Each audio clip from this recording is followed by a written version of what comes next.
هذه اللجنة تجتمع لمناقشة الرسالة المقدمة من الباحث أحمد المتولي محمد عبده وعنوانها العرب وحرب أكتوبر بين عامي 1973 إلى 1979 بدرجة الدكتوراه في التاريخ.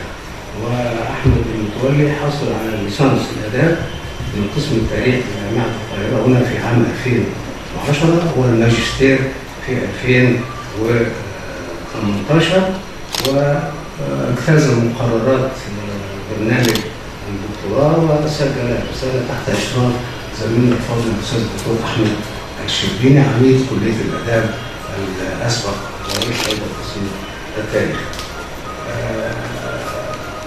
وطبعا قبل أن نناقش الباحث أدعوه لكي يقدم عرضا موجزا لموضوع رسالته. فليتفضل. بسم الله الرحمن الرحيم. رب اشرح لي صدري ويسر لي أمري واحلل عقدة من لساني يفقهوا قولي. ربنا افتح بيننا وبين قومنا بالحق وأنت خير الفاتحين. بسم الله الرحمن الرحيم. تعتبر حرب أكتوبر 1973 هي درة التاج العسكرية المصرية في العصر الحديث، وهي نقطة تحول بارزة في تاريخ جولات الصراع العربي الإسرائيلي. ويعرف ليدل هارت الحرب في كتابه الشهير الاستراتيجية والتاريخية في العالم بأنها فنون توزيع مختلف الإمكانات العسكرية لتحقيق هدف سياسي، بينما يعرفها كلاوزويتس بأنها فن استخدام المعارك كوسيلة للوصول إلى هدف الحرب. والحرب في الإجمال هي تصارع إرادات بغرض أن يفرض الطرف المنتصر إرادته على الطرف المهزوم. وقياسا على أحداث يونيو 67 فإن إسرائيل وبالرغم من تحقيقها نصرا عسكريا كبيرا إلا أنها قد فشلت في تحقيق هدفها من الحرب وهو فرض إرادتها على العرب كطرف مهزوم. أما في العام 73 فإن حرب أكتوبر وبالرغم من أن مساحة النصر العسكري العربي في أكتوبر 73 كانت أقل بكثير من مساحات النصر العسكري الأسطوري الإسرائيلي في 67 إلا أن مصر والعرب قد استطاعوا فرض إرادتهم السياسية وتحقيق نتائج سواء سياسية أو اقتصادية ولو محدودة نتيجة لهذا النصر. وفي نظرية الاقتراب غير المباشر لليدل هارت لا يغيب المنظور الاستراتيجي عندما أشار إلى أن البعد العسكري في الاستراتيجية ليس غاية في حد ذاته ولكنه إحدى الوسائل والأدوار المهمة في تعزيز سياسة الدولة وأهدافها.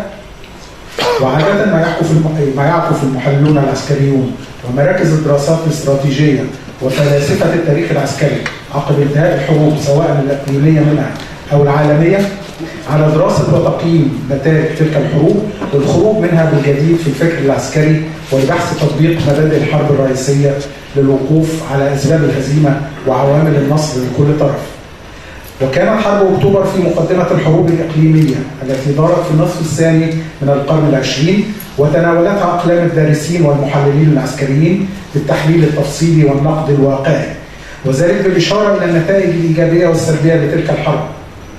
أما عن إشكالية توصيف النصر العسكري العربي في حرب أكتوبر 73 واستطيع القول أن الدعاية الإسرائيلية الناجحة التي أطلقت عقب الحرب مباشرة وما زال صداها حتى اليوم والتي نسبت النصر العسكري المطلق لجيش الدفاع الإسرائيلي في أكتوبر 73 كانت في الأساس بهدف تخفيف حدة ضغط الرأي العام الإسرائيلي على قياداته السياسية والعسكرية.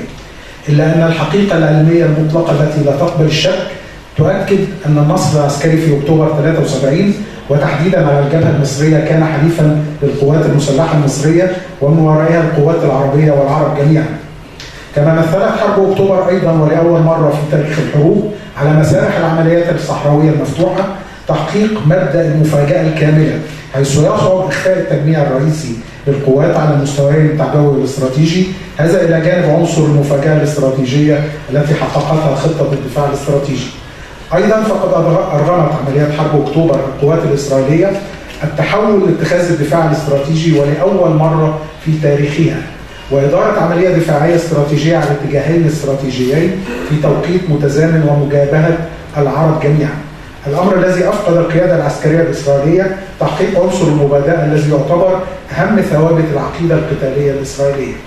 كما أفقد القوات الإسرائيلية الاتزان في الموضوعين الاستراتيجي والتعبوي.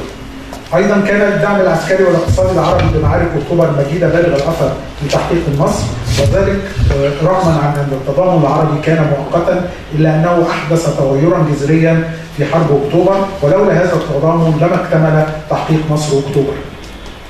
وفي تقدير المتواضع أن مفهوم بناء التحالفات غير موجود في الثقافة العربية عموما، حتى وإن وجد لا يكتب له الاستمرارية. وهنا تكمن عبقرية نصر أكتوبر، أنه حقق ولأول مرة في تاريخ العرب المعاصر تحالفا عربيا كاملا أدى إلى تحقيق أول نصر حقيقي للعرب على إسرائيل في القرن العشرين.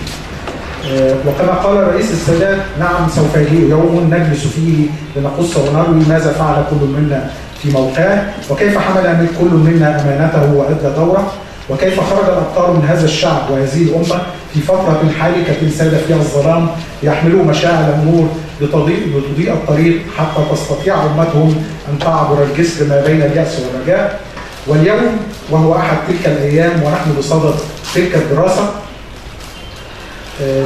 التي تستعرض تاريخ حرب أكتوبر، تستعرض الدراسة جذور الصراع العربي الإسرائيلي وهزيمة يونيو 67، وتشير إلى الآثار الإيجابية للدعم العربي والاقتصادي والسياسي العسكري في حرب أكتوبر وانعكاس ذلك على مجريات الصراع. أيضا تسعى الدراسة إلى الوقوف على طبيعة العلاقات العربية قبل عام 67، وكذا المواقف العربية في أعقاب نكسة يونيو 67 الهادفة إلى إزالة آثار العدوان السلبية على العرب، ومن ثم على الأداء القتالي للقوات المسلحة لدول المواجهة، بداية من محاولة استعادة الكرامة المغتصبة في حرب يونيو وصولا إلى التخطيط والإعداد للمعركة. وتحاول الدراسة أن تلقي الضوء على الدور العربي في الإعداد لعمليات أكتوبر من خلال التنسيق بين دولتي المواجهة مصر وسوريا مع الدعم العربي قبل وأثناء المعركة، وكذلك دور الجيوش العربية في حرب أكتوبر 73 ودور الدبلوماسية العربية في الحرب والآثار الناتجة عن استخدام العرب لسلاح النفط على العلاقات الأمريكية الأوروبية وعلى الدول الأفريقية والنتائج السياسية التي تحققت نتيجة لحرب أكتوبر. وتأتي الدراسة في مقدمة وتمهيد و4 فصول وخاتمة، حيث يتناول التمهيد جذور الصراع العربي الإسرائيلي وجولات هذا الصراع والخلافات العربية قبيل عام 67 والعوامل التي أدت إلى نكسة يونيو 67 والموقف العربي من قرار 242 والموقف العربي بعد النكسة ومهمة السفير يارينج. بينما يتناول الفصل الأول من الدراسة وعنوانه العرب والمعركة المساعي العربية لترتيب البيت العربي من الداخل بعد النكسة وإنشاء الجبهات المختلفة الشرقية والغربية والشمالية والدعم العربي لدول المواجهة وجهود جماعة الدول العربية قبل المعركة والتقارب المصري السعودي، وكذلك جهود إزالة الخلافات العربية ومساعي تسوية النزاعات العربية الأردنية قبل حرب أكتوبر وتقسيم الجبهة الشرقية إلى جبهتين شمالية وشرقية، ثم التنسيق المصري السوري، وأيضا دور جماعة الدول العربية في دعم المعركة والجهود الدبلوماسية العربية قبل الحرب والأداء العسكري للجبهتين الشمالية والغربية وأداء الجبهة الشرقية في حرب أكتوبر. أيضا تناول الفصل الموقف العراقي في حرب أكتوبر 73 والدور البطوري للجيش العراقي البطل على جبهة الجولان، وأيضا الهجوم الإسرائيلي المضاد على الجبهة السورية وموقف الجبهة الأردنية منه، بالإضافة إلى استعراض الدعم العربي والأجنبي أثناء القتال وبعده من الدول العربية والأجنبية على الجبهات الثلاث، ووقف إطلاق النار والمواقف العربية منها، وكذا تقييم من وجهة نظر الباحث لنتائج التنسيق المصري السوري. فيما يتناول الفصل الثاني من الدراسة الدبلوماسية العربية وحرب أكتوبر الدبلوماسية العربية الرامية لتوحيد الصف العربي بعد النكسة وقرار حرب أكتوبر، أيضا الدور الأمريكي والسادات في الصراع وخاصة دور وزير الخارجية الأمريكي هنري كيسنجر والمؤثر في مجريات الصراع، والتنسيق المصري والعربي مع دول المواجهة والطوق العربي وباقي الدول العربية. كما عرض الفصل دور الدبلوماسية العربية في عملية احتواء الغضب العالمي والأوروبي نتيجة الحظر النفطي العربي، والتغيرات في المواقف الدبلوماسية والسياسية للدول الغربية الأوروبية واليابان نتيجة لهذا الحظر. كما تناول الفصل أيضا تناول دور الدبلوماسية العربية ممثلة في جامعة الدول العربية في تفعيل المقاطعة الاقتصادية لإسرائيل وعزلها دوليا، في حين تناول الفصل الثالث من الدراسة وعنوانه سلاح النفط آليات استخدام النفط كسلاح سياسي وكعامل من عوامل الصراع السياسي في المنطقة وتوظيف النفط في الحرب، بينما تناول الفصل الرابع من الدراسة وعنوانه العرب والسلام المصري الإسرائيلي المراحل التي مرت بها المفاوضات منذ صدور القرار 242 حتى معاهدة السلام المصرية الإسرائيلية عام 79. ثم تأتي خاتمة الدراسة لترصد أهم النتائج التي توصلت إليها. وأخيرا فإنني أتوجه بكل الشكر والعرفان الأستاذ الجليل الأستاذ الدكتور أحمد الشربيني العميد الأسبق لكلية الآداب جامعة القاهرة، والذي اقتطع من وقته الكثير والكثير على مدار سنوات طويلة لتوجيهي أثناء الدراسة حتى خرجت بهذا الشكل. أيضا أتوجه بجزيل الشكر والعرفان للأستاذ الدكتور عاصم أحمد الدسوقي العميد الأسبق لكلية الآداب جامعة حلوان على تفضل سيادته بقبول مناقشة الرسالة، وكذا الأستاذ الدكتور إسماعيل زين الدين الأستاذ بكلية الآداب جامعة القاهرة وأستاذي لتفضله بقبول مناقشة الرسالة. أيضا كل الشكر والعرفان لكل من قدم لي النصح والإرشاد العلمي والمنهجي خلال فترة الدراسة في برنامج الدكتوراه والساعات المعتمدة، والشكر لجميع المكتبات التي استعنت بها: مكتبة الجمعية التاريخية، مكتبة مؤسسة الأهرام، مكتبة الجامعة الأمريكية، المكتبة المركزية جامعة القاهرة، مكتبة الجمعية المصرية للاقتصاد السياسي والتشريع، مكتبتي الكلية الحربية والكلية التكنولوجية العسكرية، ومكتبة الكلية العسكرية لعلوم الإدارة، ومكتبة كلية الاقتصاد والعلوم السياسية جامعة القاهرة، ومكتبة مركز بحوث الشرق الأوسط، وكذا دار الكتب والوثائق القومية، ومكتبة كلية البنات جامعة عين شمس، وكل من قدم لي مرجعا ساعدني في إتمام هذا العمل. وأتقدم بكل الشكر لكل من شرفنا بالحضور في هذه المناقشة: معالي السفير العرابي وزير الخارجية الأسبق وأستاذنا جميعا، السادة ضباط القوات المسلحة، جميع الحضور بلا استثناء، أساتذة الكرام. وختاما هذا جهدي المتواضع، فما كان من توفيق فمن الله، وما كان من خطأ أو زلل أو نقص أو نسيان فمني ومن الشيطان، وحسبي أنني بشر أصيب وأخطئ، وأحمد الله على توفيقي وأرجو من فضله. والسلام عليكم. شكرا يا أحمد على هذا العرض الشامل. والآن نحضر المناقشة. أحب أن أوضح في البداية، طبعا أنا قرأت الرسالة قراءة متصلة، دي عاداتي يعني إن أنا أقرأ الرسالة قبل ميعاد المناقشة بيومين أو ثلاثة حسب حجمها.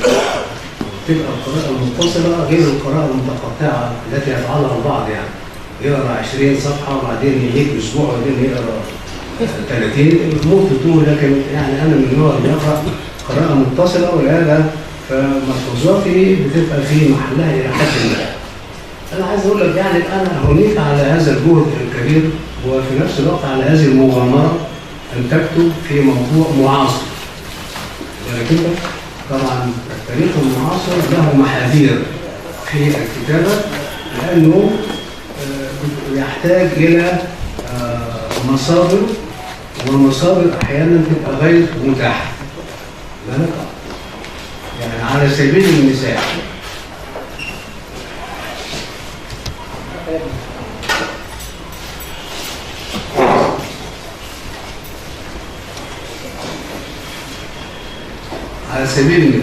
يعني أنا كنت في إنجلترا سنة 74، طلعت في دار الوثائق البريطانية مبحث في أي موضوع يعني. المهم راعاني إن أنا لقيت إيه بقى؟ هم هناك بيعرضوا الوثائق كل 30 سنة.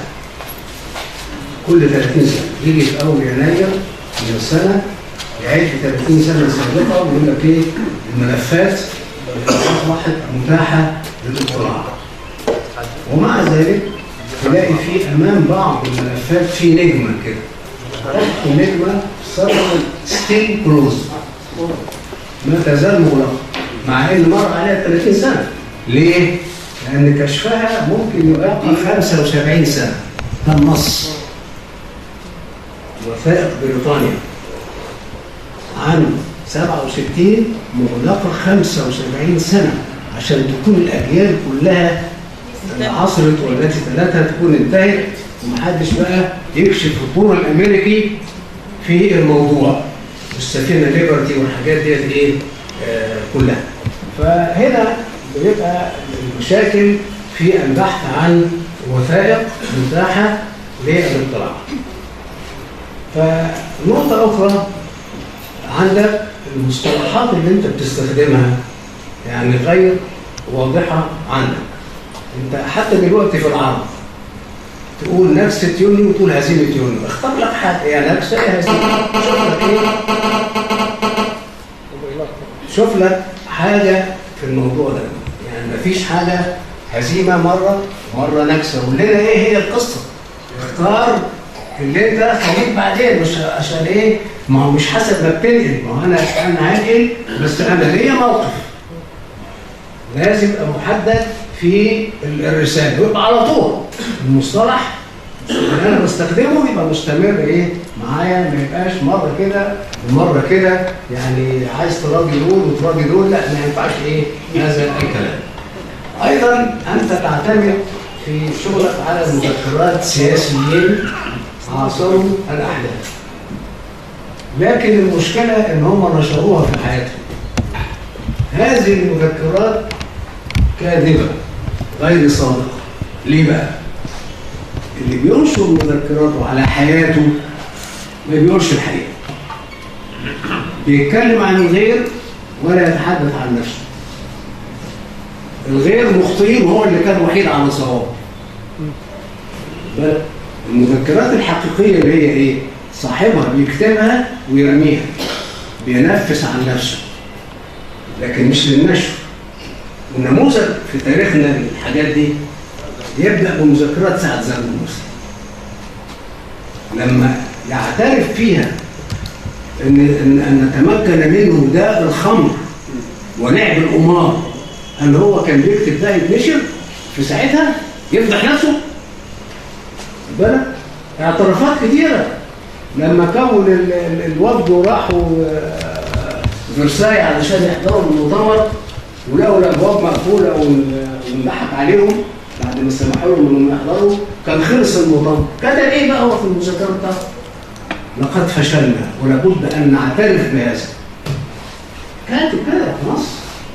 عندك برضه مذكرات محمد فريد اللي كتبها بكل ما نشرهاش، لان فيها اشياء لا يمكن كانت تنشر في وقتها والا هتبقى عنده مشكله. يعني لما وهو في المنفى في المانيا واحد بعت له جواب بيقول ده في وفد بيتشكل كذا كذا، بيحكي له قصه الوفد وفلان وفلان وفلان، قايل له على اسماء الناس، رد عليه وهو كان يكتب في المذكرات جاي جواب من فلان ويكتب نص الجواب، وانا رديت عليه ويكتب نص الرد بالك بالنص. فرد عليه قال ده خطوه جميله، ولكن ايه، خدوا بالكم من الناس الانتهازيين امثال سعد زغلول. يعني يكتب الكلام ده يتنشر في وقتها كانت اترفعت عليه قضايا. يعني حاجات ايه كتيره من هذا النوع. انت معتمد بقى على المذكرات، نشرها صاحبها وهو حي. ده في تقديري انا قلت الكلام ده مره حتى في التلفزيون، اللي بينشر مذكرات وهو حي ده بيفكرني باغنيه عبد الحليم حافظ، حلو وكذاب. أنا كلام جميل بس كذاب، لأنه سايب إيه حاجات وما يقولهاش. فأنا يعني الاعتماد على هذا النوع من المذكرات ليس فيه صدق، ولكن صاحبه صاحب هذا النوع من المذكرات تبريري، يبرر موقفه وأفعاله ويسب الآخرين، وهو إيه ضامن إن محدش يقدر يعمل له أي حاجة. أيضا تعتمد على مقالات لصحفيين كتاب الأعمدة اللي هم شغلتهم في خدمة الحكم أيا كان. أي كاتب عمود رئيسي خصوصا لما يبقى رئيس تحرير ده شغال لحساب الحكم ده غلط. ولكن انت يعني طبعا كاتبهم وعارفهم وناس كتيرة جدا. أنا للأسف عايز أقول لك على حاجة أنا سنة 82 كنت في مؤتمر في الجامعة الأمريكية في بيروت. قابلني واحد صحفي سعودي، قال أنا أصلي يمني بس بقى سعودي مثلا، وقعد يقول لي إن السعودية شارية رؤساء تحرير صحف في مصر، تبعت لهم فلوس أو هدايا، ساعات مثلا، أو رحلة يعمل عمرة، حاجات زي كده من هذا النوع. مقابل إيه؟ لا ينشروا خبر يسيء للسعودية، وهو خبر حقيقي لكن لا ينشروه. ولما يكتبوا مقالة لازم يشتموا في عبد الناصر وفي الاتحاد السوفيتي. قلت له الله، زي مين؟ قال لي على شوية أسماء. فأنا بعد كده بدأت أقرأ الأسماء ديت بالعين دي، لقيت كلامه صح. واحد منهم زي أنيس منصور على سبيل المثال، يجي كاتب حاجة مثلا إيه حصلت في مصر، فيقول لك ولكن إيه هذا ليس مثل زمن جمال عبد الناصر اللي كان بيعمل كذا وكذا، ويجيب أي كلام موجود. فتأكدت من كلام هذا الصحفي إن الناس دي شغلتها إنها تكتب لصالح إيه الحكم أو لصالح من يدفع موجود. فهؤلاء مثل هؤلاء الناس لا يصح الإنسان يعتمد على آرائهم أو معلوماتهم، لأن هم يلعبوا بالتاريخ. أيضا أنت كنت بحاجة حولها لك في وقتها، يعني بس ده الكلام العام ده، كنت بحاجة إلى معرفة حقيقية بأصول التفاهم الأمريكي الصهيوني حتى تفسر دور الولايات المتحدة الأمريكية في الصراع العربي الإسرائيلي اللي هو قائم حتى الآن. الدور الأمريكي أنت كنت تحتاج لمعرفة ليه في التفاهم الأمريكي الإسرائيلي جاي منين. هذا التفاهم جاي من ساعة ظهور الإنجيلية أو البروتستانتية بتاع مارتن لوثر. ده قس كاثوليكي، الكنيسة الكاثوليكية في بافاريا في ألمانيا، في تريف في ألمانيا. الراجل لقى إن البابوية بتقول كلام لا أساس له في الإنجيل، يلعبوا بالعقيدة، لكن دي مشكلة. يعني في حاجة اسمها صكوك الغفران، يروح اللي يرتكب ذنب يروح يعترف في الكنيسة من وراء الستار ويحط فلوس على الترابيزة ويخرج ياخد ايه وسط سقف غفر له ما تقدم من ذنبه يعني وما تأخر. ويروح يرتكب حماقة تاني بيجي برضه ايه يعترف شغلانة يعني. قال لك ايه؟ فقال الكلام ده لا اصل له في الانجيل وحاجات كتير عددها، وعلشان يقنع الناس بكلامه راح مترجم الانجيل الى اللهجه الالمانيه. هنا بدات بقى اللهجات تتحول الى لغات في هذا من ذلك الزمن، تتحول الى لغات. وقعد كشف حقيقه الموقف بتاع الكنيسه الكاثوليكيه اللي هو لا اساس له في الكتاب المقدس، فاطلق عليهم البروتستانت اي المحتاجين يعني، وكمان اضطهدوهم فبداوا يهربوا من اوروبا، لان اوروبا كلها كاثوليكيه في الزمن ده. راحوا هربوا. كانت اسم المصادفه التاريخيه هنا اكتشاف امريكا. جريوا على امريكا من اواخر بقى من مطلع القرن ال 16 راحوا على امريكا. مين كمان نالوا اضطهاد؟ اليهود، لان الكاثوليك والارثوذكس كمذهبين في المسيحيه يعني لا يغفروا لليهود صلب السيد المسيح. طبعا المسلم ملوش علاقه بالقضيه دي، ملوش دعوه يعني انت تقول هم صلبوهم، مالناش دعوه، هم عندهم ان اليهود صلبوا السيد المسيح. ومن هنا اليهود كانوا مضطهدين من الكاثوليك، فهربوا ايضا مع اللي هربوا راحوا امريكا. في امريكا بقى حصل تفاهم ما بين الانجليين اللي هربوا وما بين اليهود. ايه التفاهم ده بقى؟ قايم على هدفين، كل هدف يخدم طرف من الاطراف. هدف المسيحيين اورشليم، العوده الى بيت المقدس. طيب اليهود قالوا ايه؟ جميل، ايدي على كتفك، ما دام كذا يبقى اذا كنت عاوز كذا يبقى نعيد بناء الهيكل. هذه الشرطين اللي جمعوا ما بين الانجليين او البروتستانت الامريكان مع اليهود بتوع امريكا، والتفاهم ده لا يزال قائم حتى الان. الكاثوليك خارج المنظومه دي. ايه الدليل هنا؟ انت لو كنت عارف دوت كنت مثلا قلت اللي انا هقوله دلوقتي. كينيدي، رئيس كينيدي اللي تولى الرئاسه 1963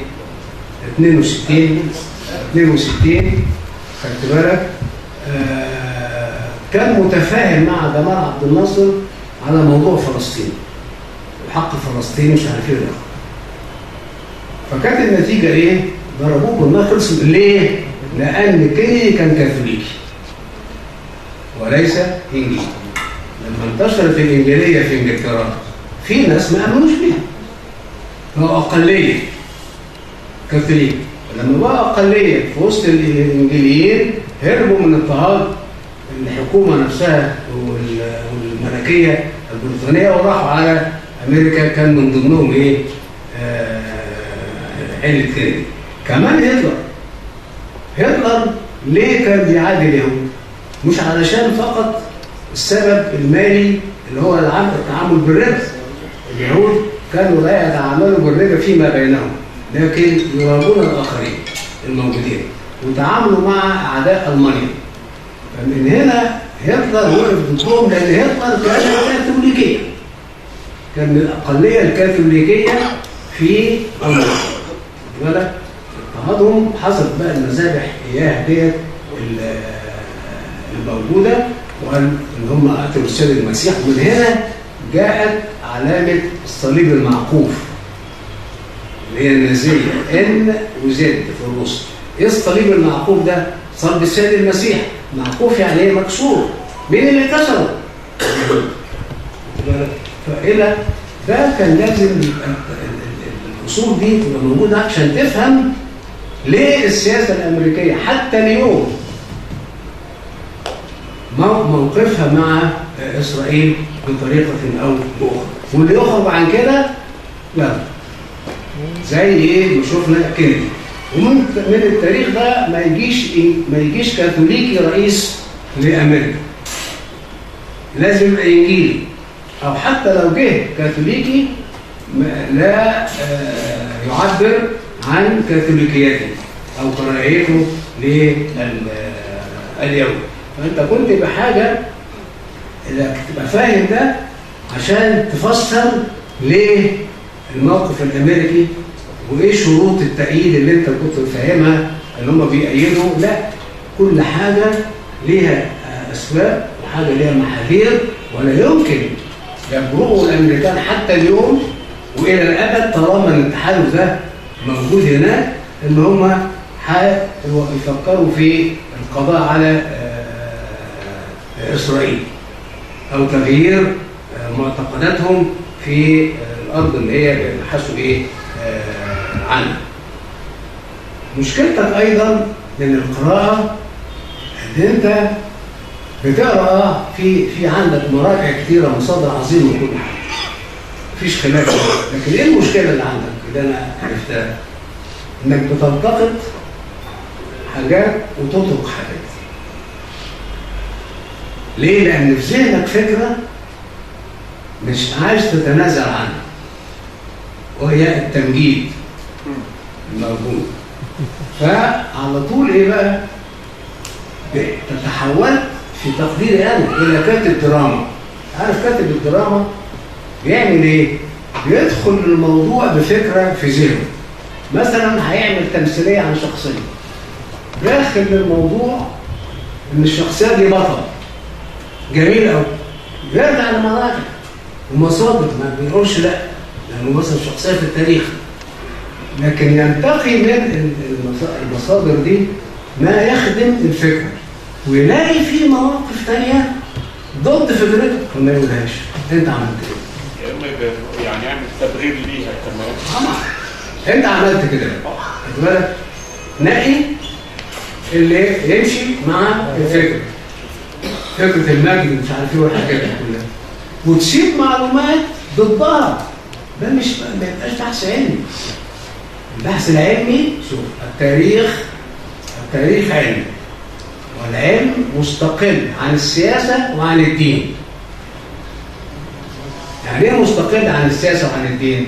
يعني اللي يوظف معلومات لخدمة اتجاه سياسي أو خدمة معتقد ديني يبقى فقد الموضوعية.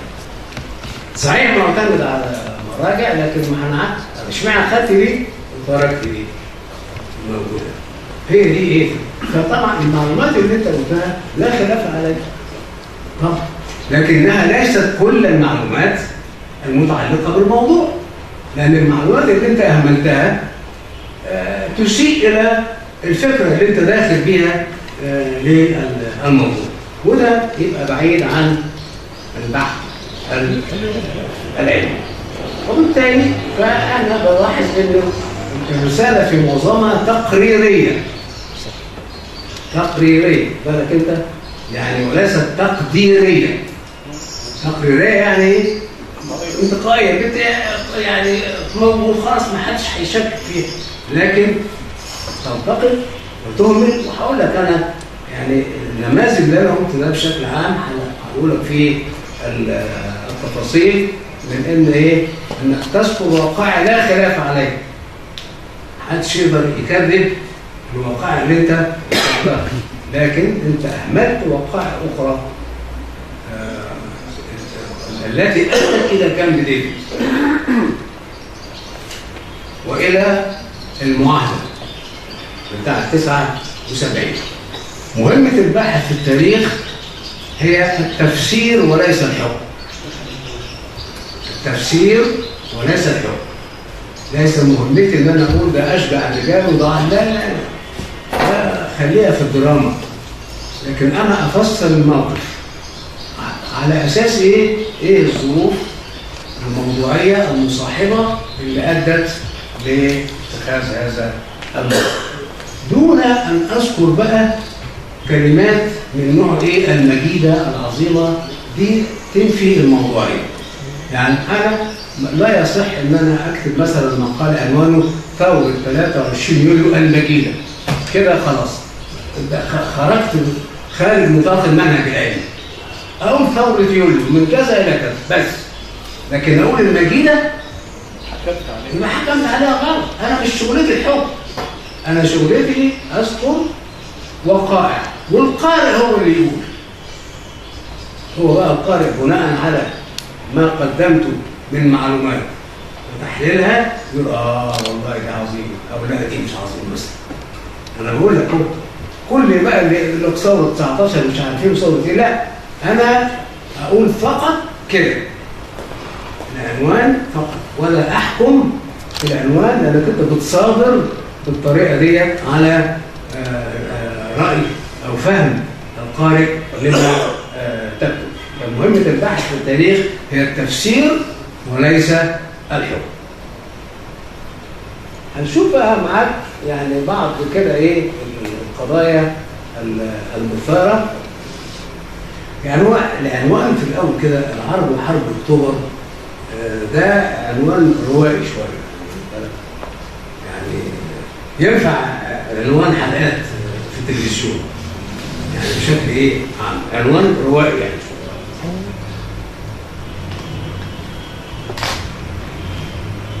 لما هبدأ بالمقدمة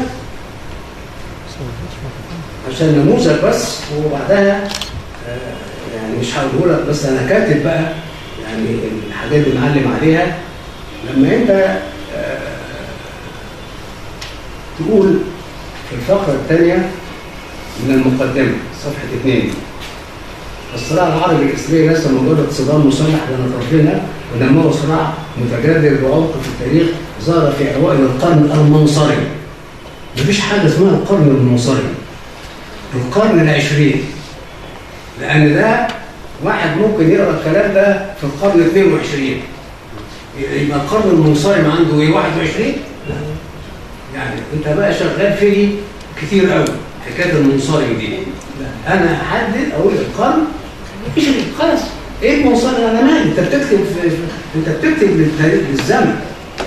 الكتاب ده اللي احنا بنقراه مطبوع من القرن 19 لو واحد يكتب فيه القرن المنصرم يعني يبقى ايه؟ لا ده يتقال ايه القرن العشرين.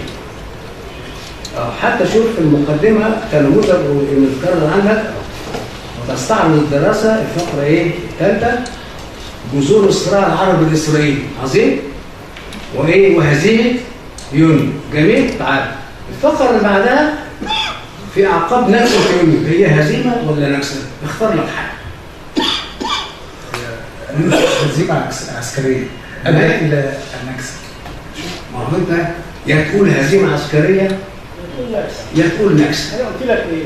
انما هزيمه مره ونكسه مره، ايه القصه؟ ما ينفعش. بس كده استاذنا هو حسنين هيكل خد مصطلح النكسه، ده مصطلح بقى السياسي، هو خد المصطلح العسكري. جميل ياخد المصطلح بس ما يكتبش الاثنين. اختار لك حاجه. يا العزال العربيه الاغنيه. اختار لك حاجه يا نكسه يا هزيمه. انما مره هزيمه ومره نكسه شغال كده على طول في شغل الرساله، بس انا بقولها لك من الاول. الاقرب بقى للصحه نكسه. ليه ما اقولش هزيمه؟ لان الهزيمه معناها ان المنهزم خضع لاراده المنتصر، وهذا لم يحدث. طب ليه نكسه؟ نكسه لان دي زي واحد يجي له دور برد ويقعد 3 ايام قاعد في البيت، دي اسمها نكسه، حاجه عارضيه. خف خرج تاني للحياه. هذه المساله ببساطه يعني ما فيهاش بقى ايه الكلام الناس اللي بيقولوا اللي هم اصحاب فكر معادي لفتره عبد الناصر، يقول لك قال نكسه وهي هزيمه. هزيمه امتى اقول هزيمه؟ لما العدو يفرض عليا شروط. هل حصل؟ ما حصلش. والنكسه والهزيمه الاثنين هزيمه عسكريه، لكن مصطلح الهزيمه في الاطلاق ده معناه ان الهزيمه شامله، يعني تشتمل. النكسه بقى مصطلح اخف شويه. طب ما الحرب الاستنزاف ديت معناها ايه؟ دي نوع من انواع المعارك العسكريه. لا ما عشان بقول لك انت مشكلتك انت داخل الموضوع بشويه افكار جواك. لكن هذا احنا بنقول العلم له وضع تاني موجود. زي ما قلت لك هزيمه يعني المهزوم خضع للمنتصر على طول. طيب ايه رايك انت مثلا لم تشر الى عزرا وايزمان اللي كتب في الثمانينيات يعني بعد 73 كاتب ايه؟ نشر مذكرات بيقول فيها ان الحرب ان حرب 67 ان الحرب هي الحرب الوحيده ان الحرب التي لم تكسبها اسرائيل هي الحرب الاستنزاف. صور قال كده ان حرب الاستنزاف هي الحرب الوحيده التي لم تكسبها اسرائيل. خد بالك ده قايل ايه؟ الكلام ده في الثمانينات، معناه في 73 هنا بالنسبه لكلامه يبقى ايه؟ ايوه يعني هنا ده عزرا وايزمان اللي هو احد السياسيين المهمين. يعني انا يعني الفكره هنا ان انت عندك بقى على مدى الرساله مساله النكسه والهزيمه دي لابد تكون محدده. معانا في التمهيد مشاكل بقى اللي عندك اللي هي مسؤوله عن كل اللي انت بتقوله بعد كده تمييز. هو سطر 5 السطر الثاني انت بتتكلم على الصراع العربي الاسرائيلي بدايته، مش كده؟ تمييز. قلت ان نقطه ويرى كثيرون ان نقطه بدايه الصراع العربي الاسرائيلي هي صدور قرار التقسيم، مش كده؟ الصادر من الامم المتحده في 29 من نوفمبر 47. الكلام ده غير صحيح علمي او تاريخي او اصطلاحي. ليه بقى؟ لان انا لما اقول قرار متحده يبقى صادر من مجلس الامن، ده مش من مجلس الامن. الجمعيه العامه مهمتها ايه؟ توصيه، اصدار توصيه. وخد بالك الشروط بتاعت التوصيه، اذا التوصيه حازت على 30% من العضويه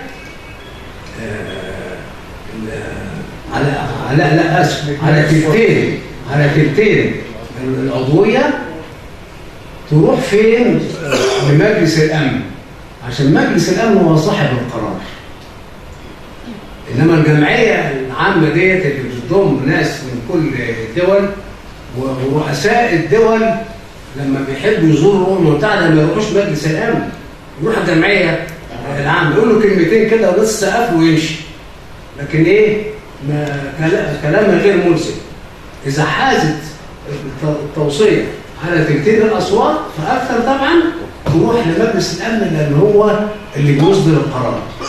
هذه التوصيه خدت بالك حازت على اكثر من التلتين، لكن حالت امريكا دون ارسالها لمجلس الامن.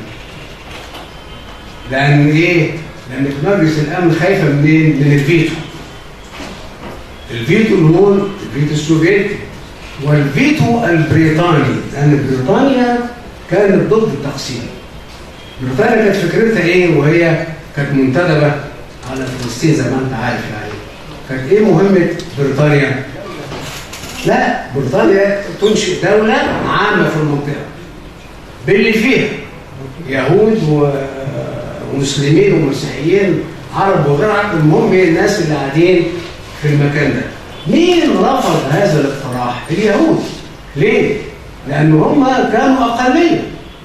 فلو اتعملت دولة وحصلت تشكيلات وزارية وانتخابات هيبقى العرب هم الأغلبية، فمش هيحققوا الغرض. طيب عملوا بقى إيه؟ لما رفضوا إحالته لمجلس الأمن قالوا ناخد رأي محكمة العدل الدولية في مثل هذا القرار، ودي برضه محكمة تبع منظمة الأمم المتحدة. بعتوا المشروع ده لمحكمة العدل الدولية في الهاي عشان يشوف موضوعيته، فالمحكمة قالت إيه؟ إنها لا ترى مشروعية في تقسيم بلد بهذه الطريقة، وبالتالي لم يصدر قرار الأمم المتحدة. ومن هنا خد بالك بقى جت بريطانيا في 47 قالت ايه؟ ان هتنهي انتدابها بعد 12 شهر. في اغسطس 48 اول يوليو 48 هتنهي انتدابها. هي انظرت بقى ايه العالم وان هي منتدبه هتنهيه. خد بالك انت؟ لانها زي ما قلنا ضد مشروع التقسيم. وبالتالي العنصر بقى الصهيونيه ديت جهزوا نفسهم بدعم امريكي خفي، وجم قبل 15 مايو 48 اعلنوا قيام دوله اسرائيل بناء على توصيه مش قرار الامم المتحده. شوف التزييف شغال ازاي. ده كان لازم في ذهنك وانت بتتناول الموضوع عشان تعرف حقيقه العدوان والاستيلاء والمسائل دي كلها.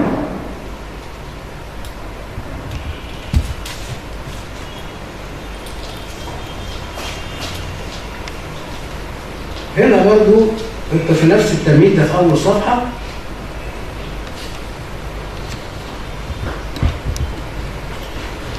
تتكلم.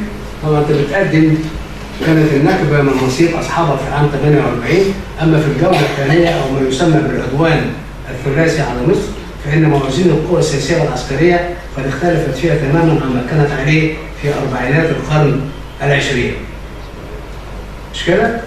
حيث تشير التقارير الاسرائيليه التي كشفت عنها صحيفه ارتس عام 2005 الى ان اسرائيل قد لجأت الى هذا العدوان كرد فعل على الحصار البحري المصري لخليج العقبه وميناء ايلات. ما الذي ادخل انجلترا وفرنسا في هذا الموضوع؟ الموضوعات دي مشكلتها كبيره، ما هياش بالطريقه السهله اللي انت بتقولها دي. تعالى في صفحه 6، لان ده انت بتعمل تمهيد، لان على اساس التمهيد بتبني افكارك التاليه الموجوده. قلت في الفقره الاخيره ان الجوله الثانيه من جولات الصراع العربي الاسرائيلي بانسحاب في 23 ديسمبر 56، وانسحاب اسرائيل من سيناء في مارس 57. لماذا تاخر انسحاب اسرائيل حتى مارس 57؟ اسرائيل كانت رافضه مبدا الانسحاب تماما وتحت الضغط الامريكي، وبعد تفاهمات ما بين الولايات المتحده وتحت الضغط الروسي اسرائيل بن غوريون اعلن ان اسرائيل سوف تنسحب من الاراضي التي احتلتها في سيناء.